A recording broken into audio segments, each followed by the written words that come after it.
Ukraine's Nemesis Brigade unleashes drone hell on Russian forces. Video, December 31st, 2025. Subscribe to Defense Reports, your go-to source for timely, in-depth military and defense reports. I'm Alex. Join me with Arya in the latest deep dive by Defense Report for a sharp, no-nonsense breakdown of the latest in global defense news, military technology, and strategic developments. And today? Well, today we are covering a unit that is truly redefining modern conflict, forcing militaries across Europe to completely rethink their doctrines. Ukraine's 412th Unmanned Systems Brigade, chillingly known as Nemesis. What we're about to unpack here is it's a profound systemic transformation. This isn't just a handful of drone pilots. This is a multi-domain unit Nemesis within Ukraine's Unmanned Systems Forces, or USF, that has, well, it's mastered the art of economic warfare. So our mission in this deep dive is clear. We need to understand how this brigade achieved drone supremacy, why they're already credited with eliminating billions in enemy equipment, and critically, how they are adapting so fast to Russia's newest, most complex counter-tactics. I mean, especially the use of air-to-air missiles on cheap strike drones. The speed of this evolution is it's astonishing. The scale of drone operations in Ukraine isn't accidental, it's being institutionalized. Nemesis started as just a battalion back in December 2023. Just a battalion? Yeah. By November 2025, it had scaled into a full brigade. That marks the complete integration of this asymmetric force into Ukraine's military structure. This unit is literally built for rapid iteration. Okay, let's just hit the listener with the hard financial reality right away. What's the scope here? What is the financial impact of Nemesis on the adversary? I mean, the latest confirmed figures are just staggering. By late October 2025, Nemesis was credited with the confirmed destruction of equipment valued at over $3 billion US. $3 billion. That figure is massive.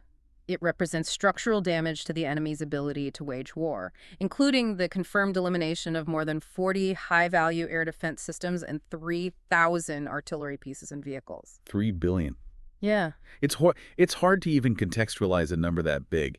Can you give us one single operation that really captures the sheer financial disruption this unit is capable of? We can use the December 12th strike. It's the perfect case study. Air defense is layered. It needs short, medium, and long-range systems. In a single coordinated operation that day, Nemesis struck and destroyed 3 top-tier surface-to-air missile systems. 3 of them? 3. They eliminated one Buck M3, which is a key medium-range system, valued around $45 million, and 2 Tor M1 short-range systems, each valued at approximately $25 million. So that's, what, nearly $100 million punched out of the Russian air defense network? Yeah. In a single day. Yeah. All by platforms that cost a tiny fraction of that price. Exactly. That's more than disruption. It's structural erosion. And the response from the adversary is equally alarming. We've seen Russia push the envelope by arming its inexpensive Shahed kamikaze drones with the 1970s era R-60 air-to-air missile. An old missile on a new drone. Right. This transforms a cheap strike drone into what we're calling a flying missile trap, and it's designed to hunt Ukrainian air assets, including helicopters and, the recently promised F-16s and Mirages. That's a huge tactical leap. It means Ukraine's fighter pilots now have to worry about $150,000 Shahed. How on earth did Nemesis deal with that specific lethal hybrid threat? The Dark Node Battalion, which is one of Nemesis's specialized units, provided the immediate real-time counter-adaptation.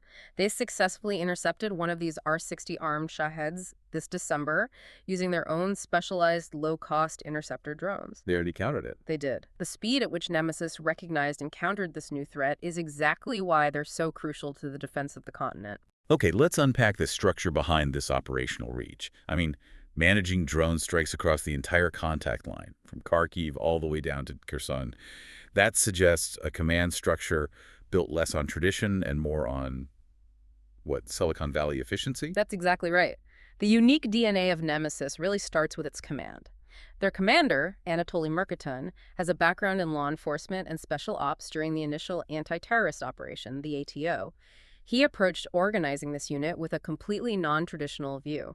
And what does that non-traditional view look like on the ground? Is this unit just run entirely by former tech entrepreneurs? Not entirely, but the composition is absolutely key. Career military veterans make up less than 10% of the brigade. Only 10%? Right. The rest are former civilians, many coming directly from IT, business, and media sectors. They bring business ideas, management efficiency, and that data-driven rigor. So they're importing concepts like key performance indicators, KPIs, directly into military management. How does measuring KPIs actually change how a brigade operates in a war zone? It accelerates the decision-making cycle, significantly. Traditional military organizations can be slow to adapt. Nemesis is constantly tracking metrics: targets destroyed per sortie, equipment loss rates, pilot success ratios, the cost exchange efficiency of every single engagement. So if something isn't working, If a drone in the southern sector proves less effective against, say, a new jamming tactic, that data is immediately analyzed and a new countermeasure is deployed across the entire contact line in days, not months. and that analytical rigor allows for the famous matrix concept to function. Describe what that command post actually looks like. The pilots are really controlling platforms from thousands of kilometers away. Yeah, the command center functions like a high-tech ops hub, which is where it got the nickname. The physical drone deployment, the maintenance, the launch, the retrieval, that's all handled by forward ground crews. But the highly skilled pilots executing the complex strikes, they might be operating in relative safety, sometimes thousands of kilometers from the contact line. That separation of risk is strategically brilliant. It maximizes the operational longevity of your most valuable asset, the trained pilots, who aren't getting worn down by the constant risk of frontline rotation. It's the ultimate expression of leveraging civilian infrastructure to wage war. They are destroying high-value enemy equipment without their highly trained operators ever coming into physical contact with the enemy. It's a profoundly different and highly effective way to sustain combat ops. Okay, let's move to their primary focus. Yeah. This strategic attrition against the integrated air defense systems, the IADs. Why is Nemesis so good at hunting these huge, complex SAM systems? Because Nemesis is using the adversary's economic strength against them.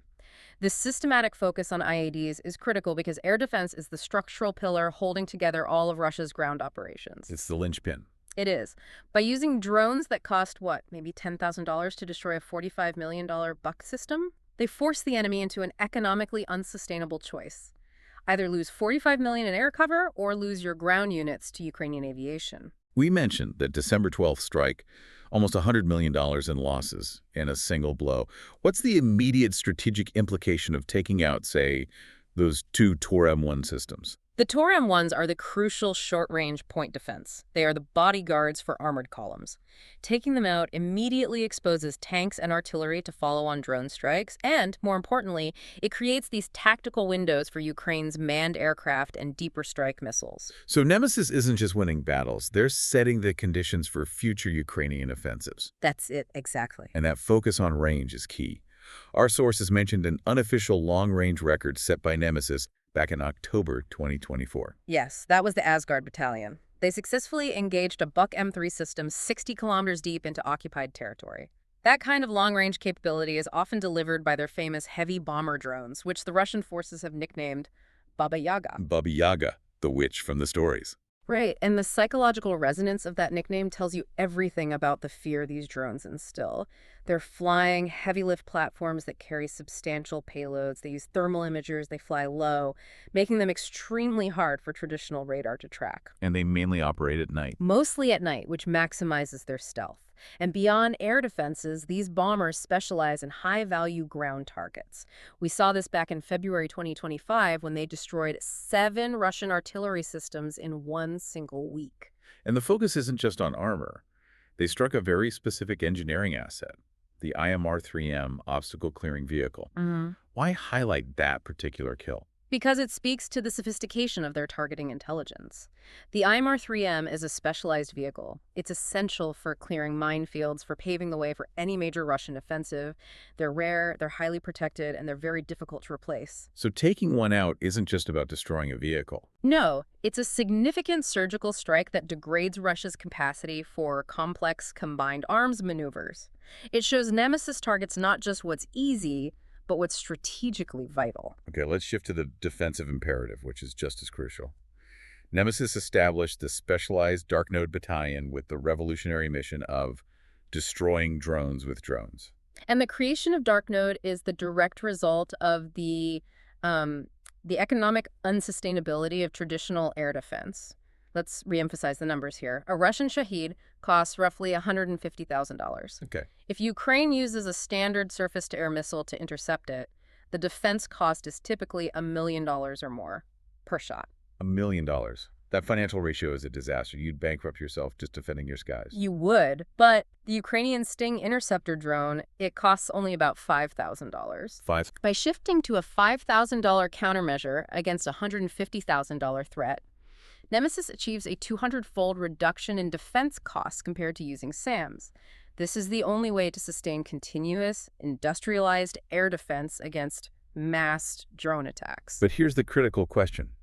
Are these $5,000 interceptors reliable enough?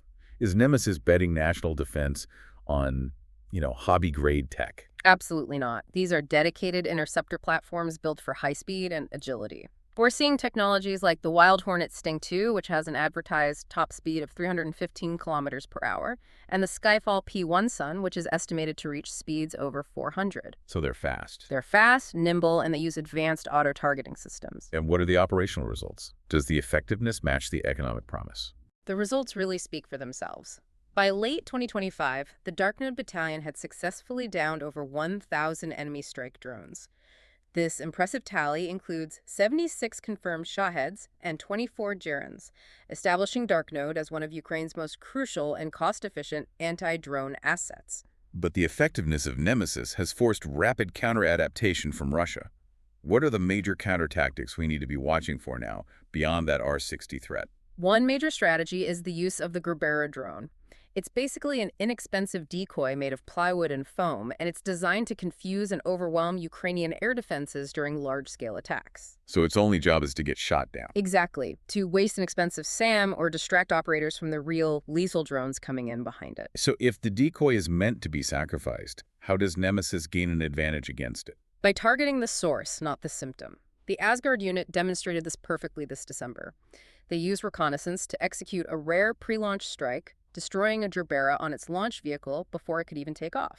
So they took out the launcher. Right. Eliminating the expensive launch platform and its whole logistical footprint is strategically far more valuable than just shooting down the decoy itself. But the most sophisticated escalation is that R-60 flying missile trap we discussed. Russia turning a cheap Shahed into a threat against multi-million-dollar fighter jets. This is a direct challenge to Ukraine's future air superiority. It is a profound escalation. By using the R-60, which is an infrared-guided missile, Russia is introducing a low-cost way to threaten Ukraine's air force, including the high-tech European fighters that are coming online. It forces Ukraine to dedicate precious resources to air defense and introduces high risk into routine air patrols. But we confirmed the Darknode Sting interceptor successfully countered this threat. What does that one successful interception tell us about the future of this conflict? It tells us that the edge Nemesis holds isn't just in its hardware, but its organizational speed. They saw the novel threat, a hybrid drone with a missile payload, and they countered it using their own specialized low-cost system within weeks of its deployment. Nemesis is continuously winning the critical adaptation phase of this war. This entire operation, from the deep strikes to the speed of adaptation, has to be expensive, even if the individual drones are cheap. What's the role of non-military support in sustaining this edge? Oh, it's absolutely foundational. Civilian society is directly fueling this asymmetric warfare. We've seen massive public support, like the One United fundraiser launched by the Ukrainian World Congress and the Serhiy Prytula Foundation. It aims to raise 1 billion hryvnia. It's about $30 million US. 30 million. And that's all just for interceptor drones. Specifically for interceptor drones and technical equipment for units like Nemesis. That citizen investment provides flexibility and speed that a typical defense ministry budget just can't match. It lets them bypass the usual bureaucracy and keep pushing that technical frontier. Exactly. And looking forward, that frontier is clearly moving toward autonomy. The next generation of interceptors will feature integrated AI for auto acquisition, auto guidance, and automated warhead detonation, moving beyond the current human-in-the-loop control. And we anticipate a shift toward jet-powered hybrid drones, which suggests Nemesis is looking to hunt faster, larger targets. That's the trajectory. Jet power gives you the speed and endurance to shoot down large, reusable reconnaissance UAVs and maybe even low-flying helicopters, moving the drone war into the realm of traditional air combat. And a brief tangent for you to consider. The reliance on older munitions, like that R-60 casing, is becoming a real problem for both sides. The technical limits of repurposed Soviet hardware are setting in. Oh, so. Up to 40% of those legacy Soviet missile bodies are now structurally compromised. We're talking decades of neglect, stress corrosion, hydrogen embrittlement. This is forcing the industry to shift away from cheap modification and toward new, modern, domestic production, which just further accelerates the demand for Nemesis-style innovation. So what does this all mean? The 412th Nemesis Brigade has fundamentally demonstrated that the future of conflict is an economic and technological battle of wits. They've leveraged low-cost innovation and organizational agility to eliminate billions in Russian I-80s and armor, and they've successfully pioneered these necessary, economically sustainable drone-on-drone interception tactics that protect Ukrainian skies. And if we connect this to the bigger picture, the impact of these unmanned systems is emerging across all domains. The same operational spirit and even the R-series missile tech used by Nemesis's counterparts in the USF's naval branch, the Magura USVs, have successfully been used to target and destroy Russian fast jets like the Su-30 and Mi-8 helicopters at sea. So the whole battle space. The entire battle space, air, sea, and ground, is rapidly becoming an integrated robotic battlefield. And this raises an important question for you, the learner. If a $5,000 Sting drone can take down a $150,000 Shahed, and a naval drone can take down a $50 million fighter jet, what happens to traditional military power projections and procurement strategies across the European continent when this low-cost, high-tech, asymmetric technology becomes the operational standard? You've been listening to Defense Report by Alex Anaria, where we analyze the latest in military strategy, global defense, and advanced weaponry. Subscribe to Defense Reports, your go-to source for timely, in-depth military and defense reports. We'll catch you next time.